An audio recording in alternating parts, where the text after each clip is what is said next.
Well, hi everyone again. Thanks for sticking around. And Celene, once again, thank you so much for your presence with us. That wonderful message. Well, thank you for such a joyous morning and uplifting, and I definitely feel the hope as I see what all of you are doing and building, and so thank you. We have some people tuning in online and some people who had to go, but they're going to watch later on, so that's just a wonderful thing to remember too. I wondered if, Celene, you could just start by sharing a little more about your story, how you came to Islam and how you've been on this journey as a scholar and a teacher and a leader in interfaith spaces. Yeah. Well, thank you so much. When I was in middle school, I went to a Catholic middle school, and part of my background was Methodist and part of it was Catholic. And I went to this Catholic school, and I was always very interested in religion and did the altar girl service and the whole works. And then as a teenager became really interested in Buddhism as well, and then sat with a Buddhist monk for a long time and learned kind of like more world religion. So coming out of a more exclusively Christian upbringing, I really didn't know much about the rest of the world. I grew up in a town kind of like this, little even more ethnically, religiously homogenous than Lincoln is. But for me, then being able to travel and see different countries and different religions and talk with peers my own age just opened me up to the wisdom traditions of the world. And some of what I was raised with in Christianity was much more exclusive messaging than I came to personally kind of have a conviction about. But then when I began traveling in the Middle East and began learning Arabic and familiarizing myself with the Quran, I saw that, wow, there's this bridge sort of between Christianity and kind of the rest of the world in a sense. And for me, my Islamic practice is very much infused with sort of a deep devotional current that, as I was explaining, Sufism is the kind of word for like the esoteric tradition. Tasawwuf has to do with like purity of the heart, and that's where I found kind of my inlet into Islam as well. And so I learned the more legalistic tradition as I went along, but Sufism was really what drew me in, that kind of the mystical tradition, because it was about, how do you do that steep climb, essentially. And that's part and parcel of Islam. Some of Islam focuses on the external, and then Tasawwuf, Sufism, focuses on the internal purification of the heart. I always ask people when they use the word mystic or mystical, because that's one of my favorite words too, and can you talk a little more about what that means to you? Yeah. And just kind of spiritually how it informs your experience of the divine? Yeah. So this is going to be a little theological, but I know you can handle it because you're here after an hour already. So the divine in an Islamic understanding, it's beyond time, beyond space. It's a being that created all of time and all of space. And so in essence, we can know something about that being. One, because we study different revelations and then they help us kind of conceptually understand. But two, that when we look within ourselves, we are in fact like a microcosm of that creation. So we look out and we see like the universe is like more expansive and ever expanding. Like we are actually in ourselves this little microcosm that no matter how deep you look in your soul, it's like this bottomless thing that you can just keep exploring and exploring and exploring. So the interconnection between all beings is that we are, in an Islamic understanding, we're created with that divine command. So you look out and you see like the tree in Arabic.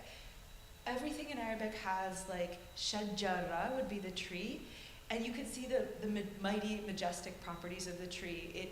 gives to the birds. It, depending on what kind of tree, it produces flowers, gives off scent, and so all of this are these beautiful properties that the tree just embodies so perfectly. And then we look inside ourselves, and we have this tremendous capacity. And in an Islamic understanding, the human being has even more capacity than the tree, because the Quran says that the trees, they just submit, they just prostrate.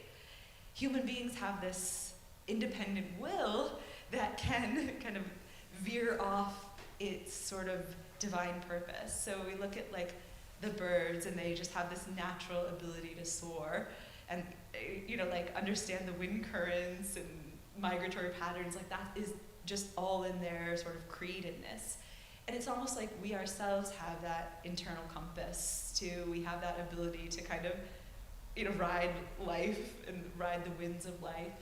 But sometimes other things in our psychology just get in the way of that.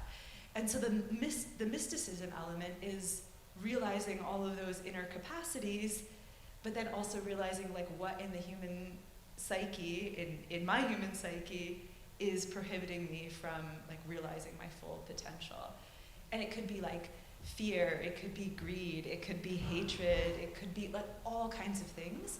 And then mysticism is about surrendering to whatever those things are that actually aren't very helpful, that hold you back, that stunt your growth, etc. And it's both a cognitive realization, because you have to understand your own psychology in order to kind of live into the bigger, more expansive self that's possible.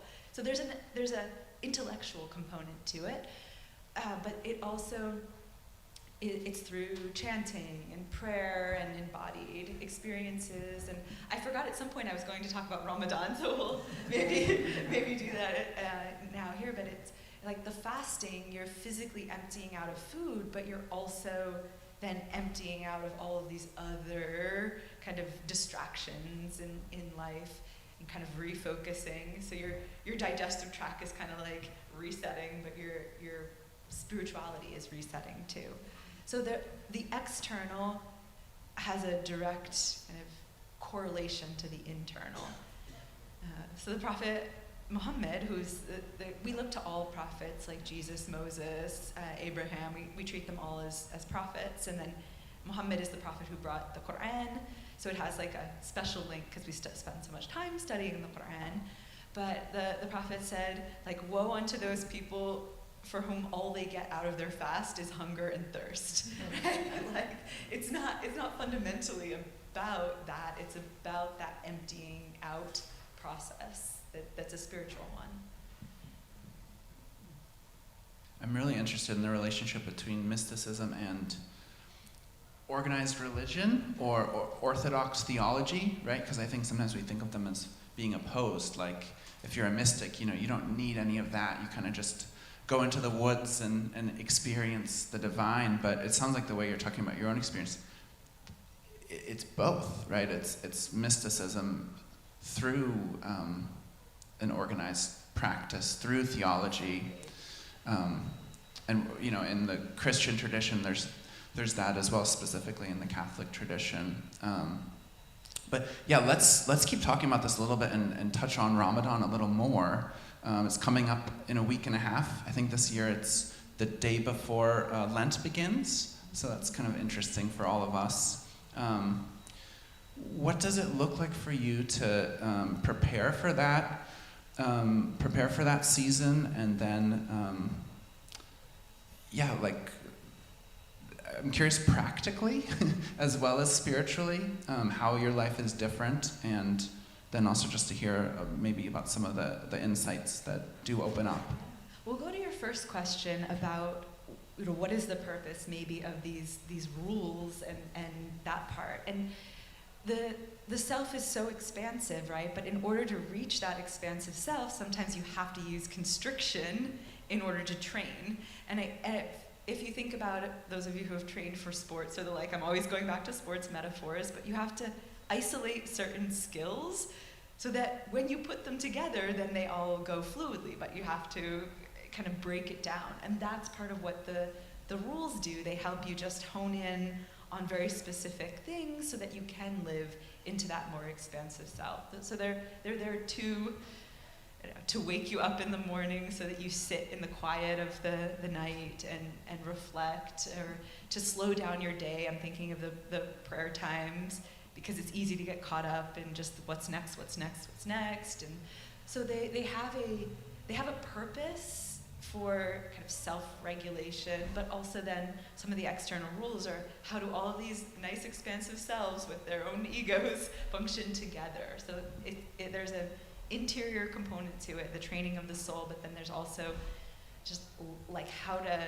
have rules for life to help everybody who's doing this individual training be able to move together.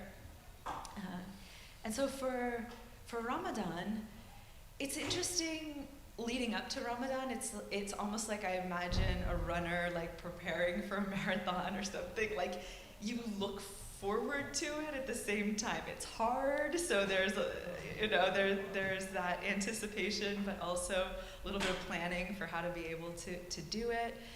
And it's an act of solidarity, of course, with those who are food insecure.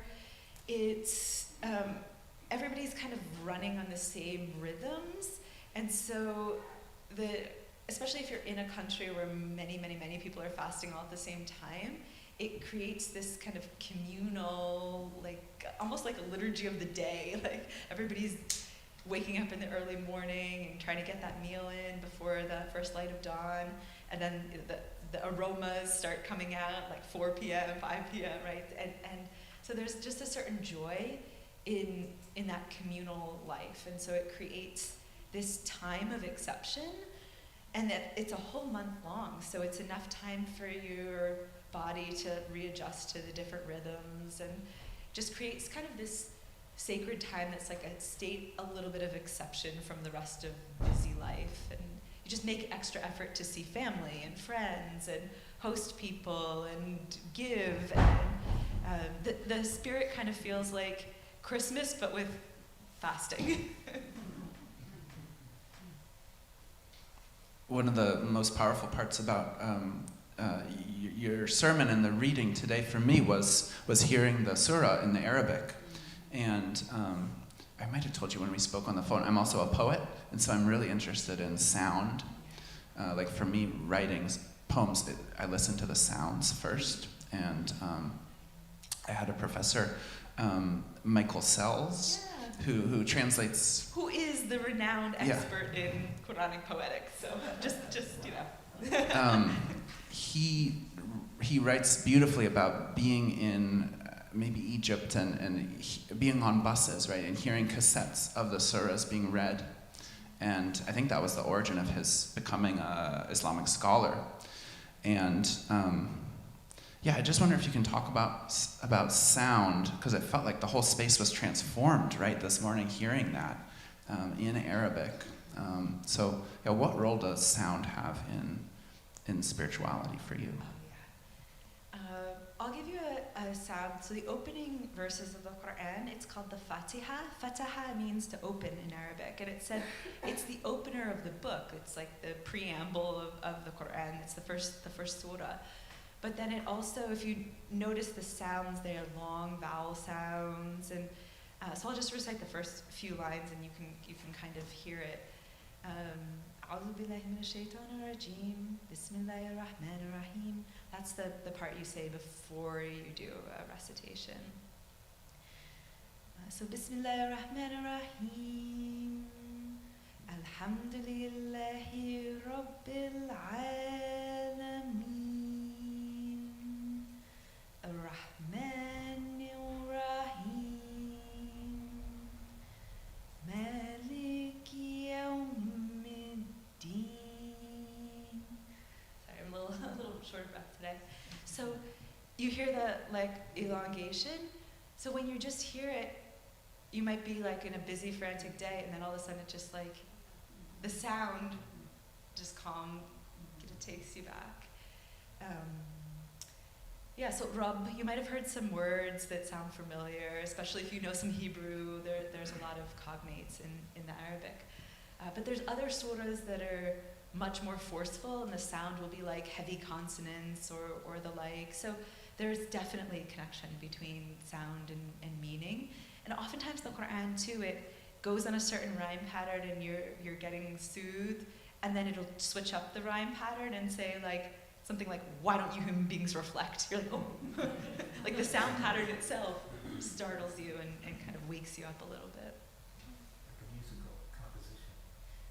Yeah, there's all different. I'm not trained as a reciter per se. I just know enough to sort of pronounce the letters. But if you listen to trained reciters, every letter has a point at which it's properly articulated. There's certain ways in which you breathe, and all of that is marked in the mushaf, is what we call the printed Quran, because the Quran itself is, qara'a comes from like recite. So it's a recitation. People will refer to it as a book, but it's first and foremost that recitation, which is why it's not really the Quran unless it's in Arabic, because then it's just a translation, interpretation, etc. of the Quran, because of the link between sound and meaning.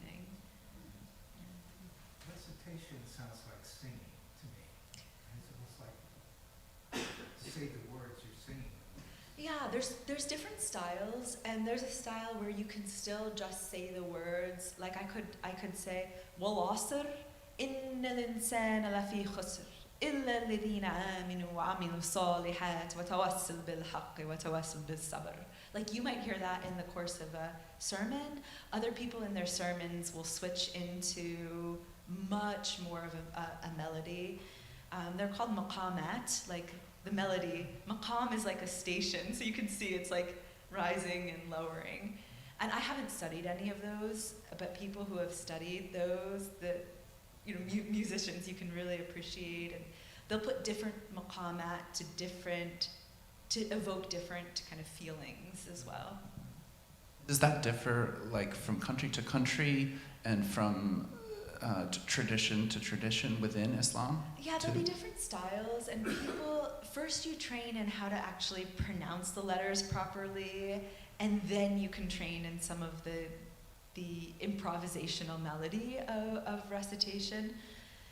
So it's a long training because you have to do the precursors before you even get into the musicality of it. But yeah, it just depends, and there'll be certain regions that are known for different maqamat. I'm hoping other people have questions too, so we're going to get to you in a minute. Think of your questions now. I have one more though, Celene. So one of the books that Celene worked on and I think edited is it called One Nation Indivisible? Yeah. And you brought copies today. Do you have them to hold up? They're back there somewhere. And are you giving one to us? Yeah, that's so nice of you. Thank you so much. So we will treasure those.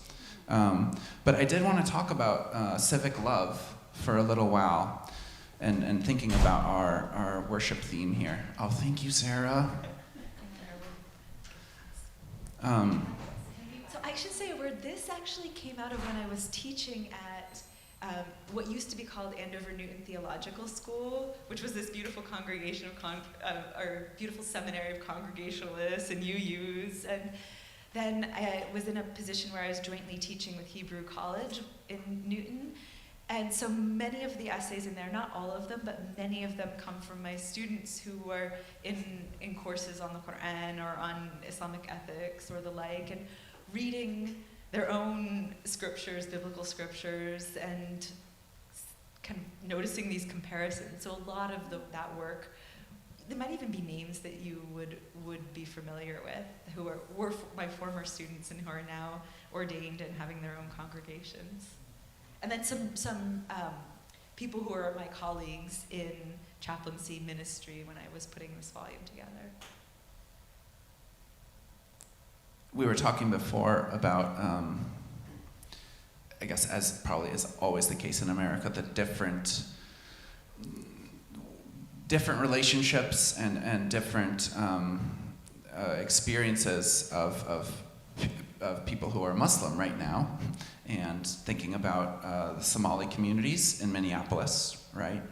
And that was sort of the weird kind of motivation, right, for ICE to show up in the full extent that they did, and the sort of scapegoating that's very familiar, right,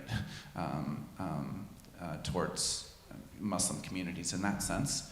And then we were also talking about the election in New York City of a young mayor who is socialist and also happens to be Muslim and celebrated that, and I think took his oath on the Quran. And so just wanted to hear you talk a little about how you experience these different intersections of politics and religion at this point. So when we think about the Somali community, they stand at the center of blackness and Muslimness. And that's part of what makes them such an easy target for xenophobia and for this endemic racism that has plagued our country since its founding. I'm reminded that as much as I see signs that this is not us, this is not America, as a historian, I have to look and say, this actually is, and as much as maybe we don't want to admit it, this is our history as well, and it might be Somali immigrants today, but it's been a whole line of people. And for me, thinking about the history, and many of you are probably in the same boat, I wonder, how are people who are not concerned about the present moment, how are they, for them, and I'm trying to understand empathetically into this, what to me feels like a very obvious ill and wrong and something that needs to be corrected. For them, and how do I say this? The fear of the other, it's not a fear, it's a legitimate protection of kind of the we that we are. And so I understand the we that we are a bit more expansively.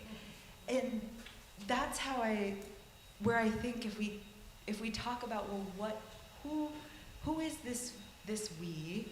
And does this we simply, is it about an ethnic we? Is it a racial we? Is it a religious we? Because that's not the we I'm talking about. And so I think if we can, those of us who want to live more expansively into that bigger we, just kind of keep addressing the fear. And the fear, I think it's an economic fear, it's a distrust of the other sort of fear, right? There's a lot of fears that are going into this bigger fear. And I think it's part of human psychology to retreat and put up walls and use violence when we feel we're under threat. And so my strategy is to address that perception of threat, because unless we can deal with the psychological root of the problem, I don't know how the problem will ever get resolved. It'll be Somalis today, it'll be some other population tomorrow, right? It's a deeper, pathological thing. Yeah. And you could say a spiritual thing too, because if you trust that your sustenance will be provided for, if you trust that a human being has a good nature, predominantly most of us, then you don't have to be as walled off. You don't have to be as guarded of your own possessions. And yeah, that's kind of where I'm thinking. Mm-hmm. Thank you for that. I think we have maybe 15 minutes for questions if folks have something to say. I'll pass the mic, sir. Joan, I saw your hand first, and then we'll go to Amanda. So, thinking about the three religions that go back to Abraham, they all have in common, from the time, because they're old, they've been going on a long time, a patriarchal core or I don't know, background. And I think as a woman who's coming to religion from the outside, not having grown up in the cultural patriarchy as much, I'd be curious to see how you resolve that. I think I grew up in a lot of patriarchy growing up here. Yeah. Interestingly, when I first went, my first trip to the Middle East was in Egypt, and I was actually so surprised how powerful and domineering and loud and commanding the Arab women that I was meeting were. So I think that the patriarchy manifests in all of these different ways, and it's in family systems, and it's in political systems, and it's internalized to some degree. And so I think there's a tendency to want to ignore what's in front of us, to be like, they do that thing. And so for me, in my work, and I do feminist theology, it's usually pointing out what is latent in the human condition and these tendencies towards power, domination, and control, and pointing out that women can be a part of the power, domination, and control, and are not necessarily always just on the kind of oppressed end, that we actually also play into the systems of domination. So that's been rich for me, just to pull it apart and not just think about gender as the axis on which patriarchy operates, but that it's tied into race and tied into class and tied into all of these things. So that's the feminist part of my mind is looking at my own upbringing and looking at these networks that I'm a part of, and then seeing how it's similar or different from other manifestations. The Quran, thankfully, I think gives feminists a lot to work with. One of the books that I was, maybe it's now 5-6 years old, but it came out of my dissertation work, which was on feminist reading of the female figures in the Quran. So this is something I've been working on for almost 2 decades now, thinking about there's figures in the Quran that are women figures. One in particular, the wife of Zuleha, or Potiphar, as she's known, the woman who tries to seduce Joseph in the biblical stories. And so part of my work was looking at the power dynamics between, here she is, Joseph is a young Hebrew boy, formerly enslaved, kind of sold into slavery, so alienated from his family. And though the story rests at the surface of this dynamic between a man and a woman, she is actually part of the aristocracy. She can easily get him thrown into prison when she wants to save her own reputation. And so I end up reading this story as not actually about male-female dynamics, but about power and how it operates more broadly. So that would be just one way in which I'm looking to the sacred sources to provide a more nuanced commentary on kind of the dangers of not being able to kind of, like I talked about in the sermon, to self-regulate, to the dangers of lying and all of this, which we see in the story. Because she essentially in the story blames it on Joseph, who is perfectly innocent and in fact the vulnerable party. Michael Sells also has this essay called Sound and Gender in the Quran, and I haven't read it in a long time, but I think he makes this argument that while the divine is figured masculine, there's something about the sounds, tracing the sound patterns and the syllables and like the length of what's spoken, that creates this sort of feminine, I don't know if it's a spirit or sort of feminine presence in the sonic experience of the surahs.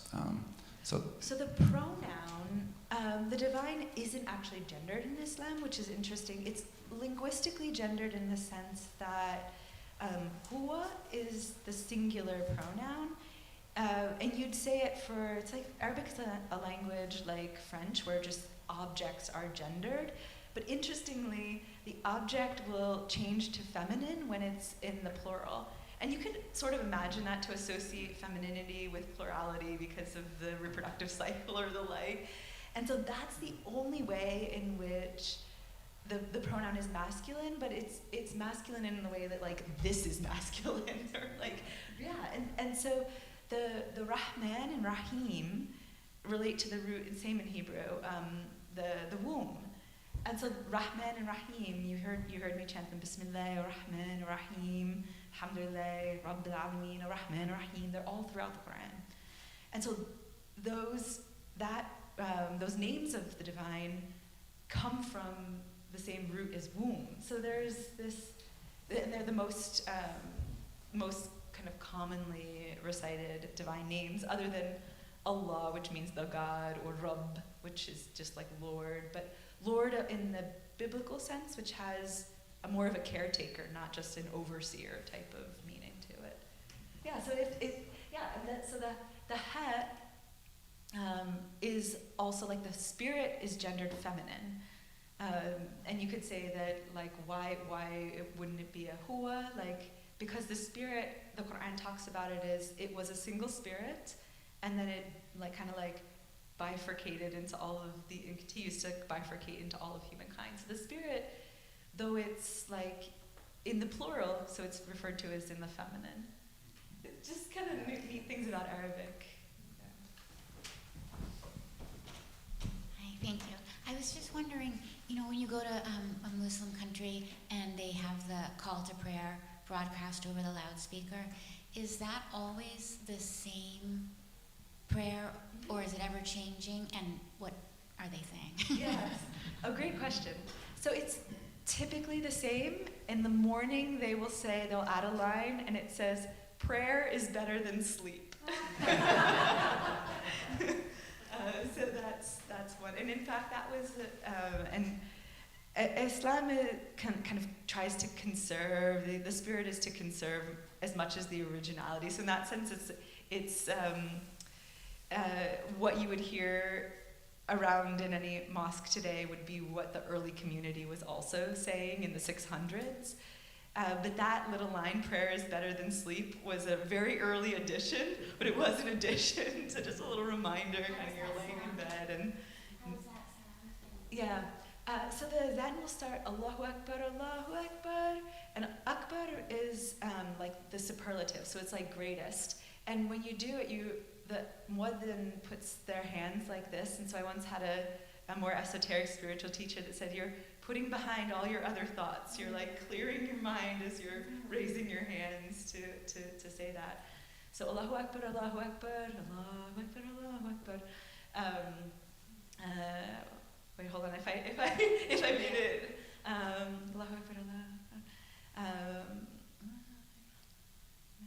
Hayya al-salah, hayya al-falah. Come to prayer, come to success. Falah, the falahin are the people who till the land, which is ard in Arabic. So it's like hayya al-falah, come to come to success, like till the spiritual land in a sense. Hayya al-falah, hayya al-salah, Allahu Akbar, Allahu Akbar. So there's an affirmation of God's oneness, which is La ilaha illallah, and you'll hear that a few times. La ilaha illallah, hayya al-salah. And then you'll hear a line, you'll hear the adhan, and then that's sort of when you get ready, and then you'll hear the iqama, and that adds a line which says, Qad iqamat as-salat, which means like the prayer is beginning. And that's how you know, okay, you're late, run. The prayer is beginning. So when we stand, we all stand in these rows and then move together. Depending on the time of the day, when it's light outside, the prayer is quiet. When it's dark outside, the prayer is loud, out loud. And a lot of it is balancing. You're balancing between the individual, between the collective, and so there's but yeah, the adhan is the same, basically the same adhan for all the time. Yeah.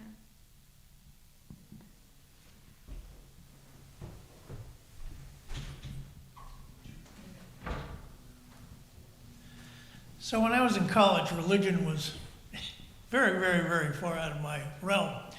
You're the Muslim chaplain at Tufts, I understand. Yeah, I was. So, okay, how many practicing college Muslims were there at Tufts? Yeah, practicing is interesting because there's sort of all different degrees and ways, you might think yourselves of what does it mean to be a practicing UU or a practicing Christian, but when we had our Friday gatherings, not everybody could make it because of their class schedule and the like, but we'd easily have 100 or so people at a Friday.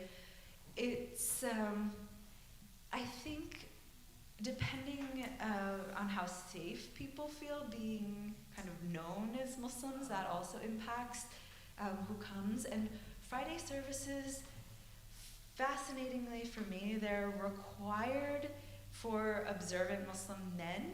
They are optional for Muslim women. And so a lot of women just feel like their piety is expressed in other ways and they wouldn't necessarily come. I think they come more when there's a female chaplain, though. Actually, they feel like there's usually we do some type of women's circle afterwards. But I often kind of put this question out that the Jummah, the Friday is called Yom Jummah. Jummah means to gather together. So the Jummah, the congregational prayer, it's a short sermon and then followed by the prayer that you would do at any other point.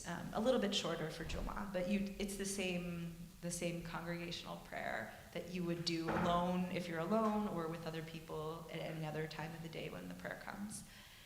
And I think that if we're thinking about the divine trust to be able to say to women, you know what, like, you can stay at home if you want to. You really don't need to go. For me, people read it as like an exclusion, but I read it as like, as a school teacher, if I said to a student, like, you can do your homework or not do it, like, I trust you got this. Like, you're doing the readings, you don't have to show it to me.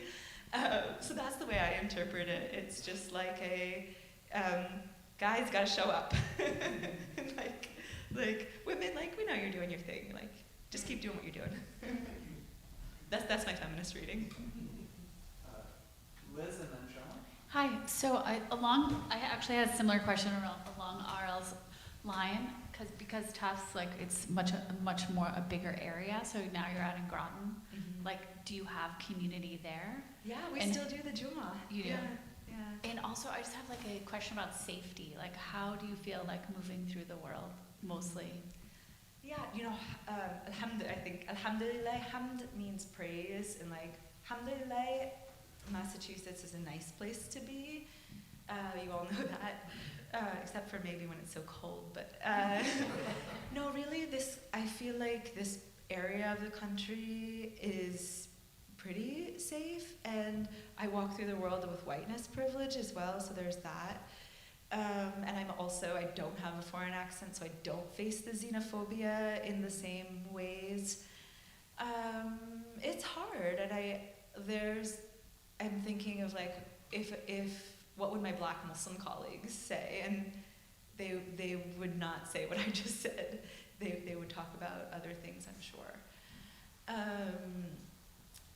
Yeah, it's getting better, I think, because in the wake of 9/11, the fear and mistrust was so great. People would not go out, would make the choice to stay in rather than go out. Every now and then, if we have another of these horrific mass shootings or the like, I just kind of wait a moment to see, is this kind of like a Muslim perpetrator? Because if it is, then I'm just going to be a little more cautious that day with where I go.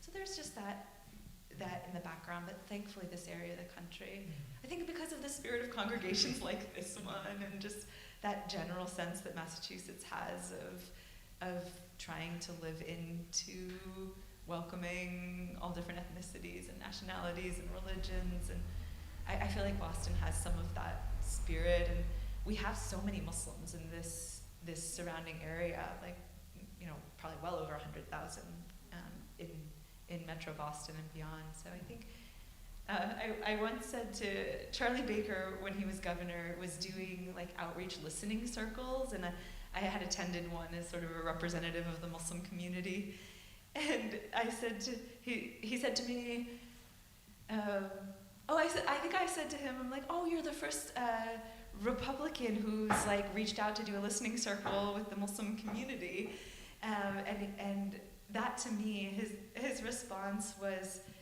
basically like, this is what we all need to be doing. Right? And I was like, wow, where are you, Charlie Baker, today? Where are you? And you know, so I think that there's the power of important people to set an example, and like all of you are important in our, you know, we're all important in our like circles, and so the more we can set that example to be, you know, like there's, like I talked about before, that protectionist impulse, it's real and it's acute for people, so how can we kind of like break that open, that metaphor of the hearts being broken open, the eggs and that whole bit, yeah, that was so, well, like rich to me. The Quran has this saying about the hearts, some of them are like rocks where they just need a little tap, and then there's like water inside them that pours out. And I think most people are like that. So it's like, what will open the hearts is Thank you. thought for today. And every day. Something, Joan? I just had a quick question. If you don't mind, let's pass the mic to Joan. I loved your sermon and I loved your talk today. That was really meaningful, and I love when I find the sort of commonality in religions at the very nub of them. It's just very precious to me.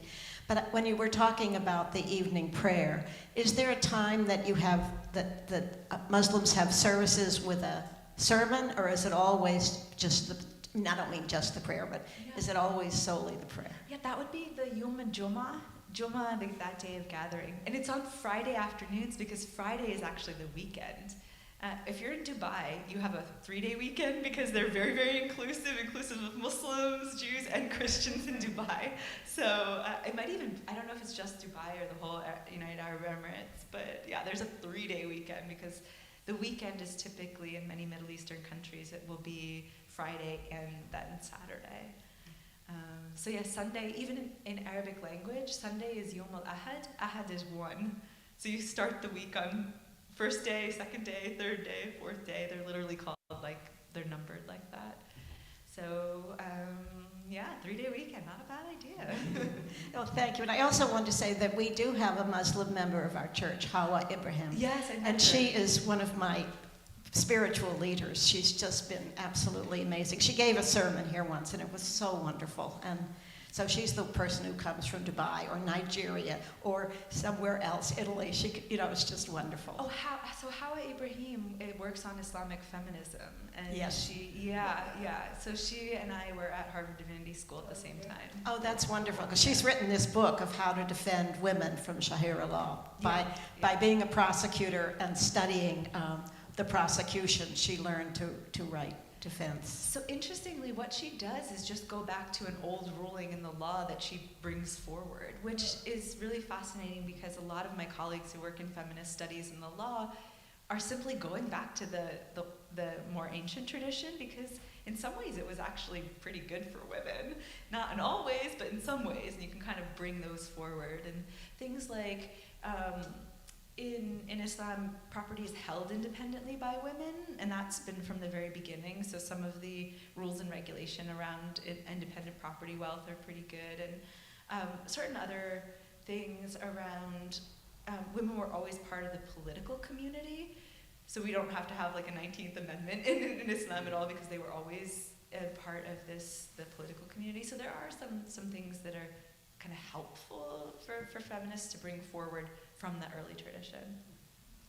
Thank you. Maybe one or two more questions. We're getting near 12:30. If that's okay with you. Yeah. So this is a question to open doors going forward, but I just want to ask you, are there Islamic centers or mosques that are interested in interfaith, intercultural kinds of discussions and groups and stuff? Wayland cannot be too far from here, right? It's not, no. This is the Wayland Mosque, is that a good place? Most importantly, when are they hosting their interfaith iftar? Because it'll be some really good food. That's very important. Yeah. So they're a wonderful, really open, welcoming community. And lots of folks from these surrounding areas too are also at Wayland, so that would be my kind of go-to place. They have a book club that everybody, book group that everybody's invited to come. It's really good. Sorry, what's it called? It's called the Islamic Center of Boston, but there's so many Islamic centers of Boston, so then just look for the at Wayland. Our director of religious exploration, Laura, is connected to someone there, and I believe we've brought several groups of teens from our church there, but it's such a great invitation to deepen that connection. Elida, did you have one more? Yeah.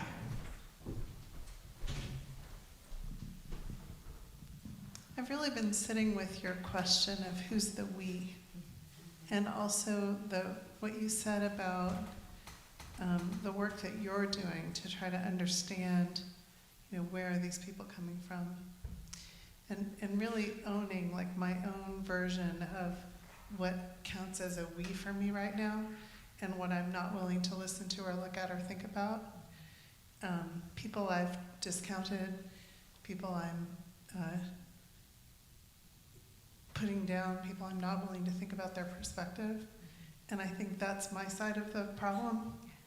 And I'm just wondering if you have any thoughts or like advice for how do we keep opening up the we in the face of that kind of hate and pushback, so that we can keep creating a bigger we.